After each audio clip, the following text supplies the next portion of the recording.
So back in 1951, the French philosopher Albert Camus published this incredible book-length essay called The Rebel. Now, this wasn't just some dry philosophical text. No, it was this profound and, yeah, deeply controversial investigation into the whole nature of rebellion and revolution in our modern world. And it all kicks off by asking a really, really tough question. You have to remember the context here. Camus was writing in the shadow of world wars, of Nazism, of Stalinism.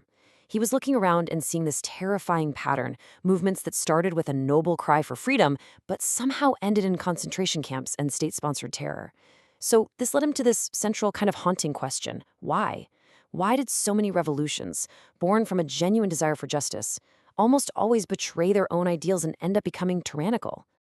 To really get Camus' answer, we have to start right where he did, with his diagnosis of the human condition itself. It's something he famously called the absurd. Okay, so the key to understanding the absurd is that it's not a statement about the world, but about our relationship to it. It's not that the world is meaningless or that our search for meaning is pointless. For Camus, the absurdity is in the clash between the two, this deep human need we have for reason and justice in a universe that just doesn't seem to offer either. So when we're confronted with this absurdity, with the sheer injustice of it all, our very first, most basic human response is to protest. It's an impulse to stand up and shout that something is wrong. And that, right there, is the birth of the rebel. And this is where it gets really interesting, because this reveals a crucial paradox. Even if a person says, "I believe in nothing," the very act of protesting injustice creates value. By saying no to oppression, you are automatically saying yes to something.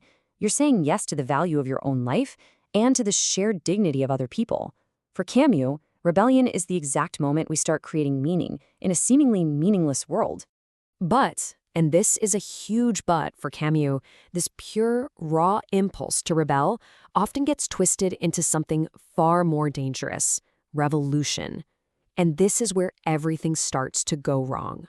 You see, the revolutionary isn't just happy fighting a specific injustice. Oh no, they want to tear down the whole house and remake the world entirely.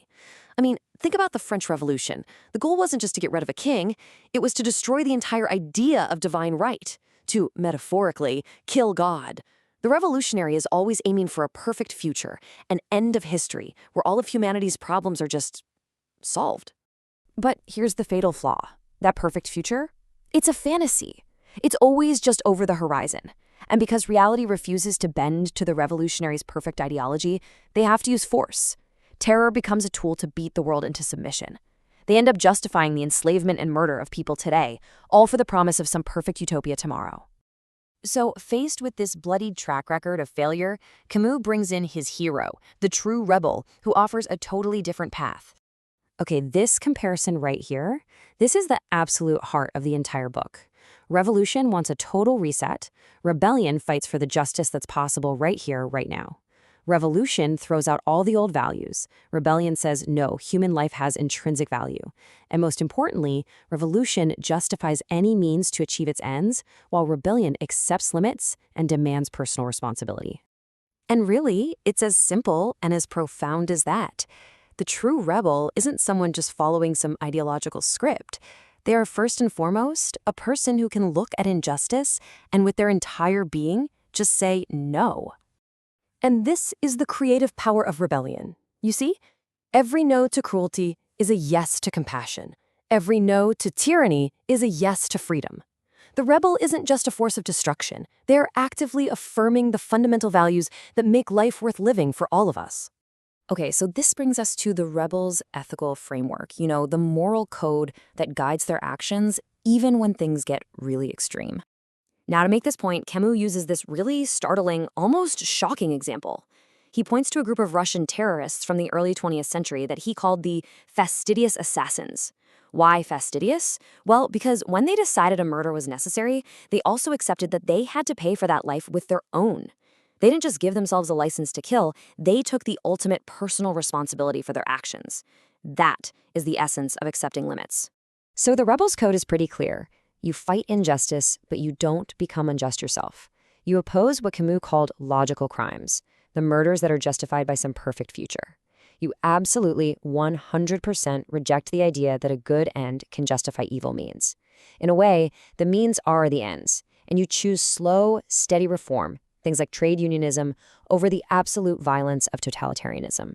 Camus calls this whole philosophy midday thought, and it's such a beautiful concept.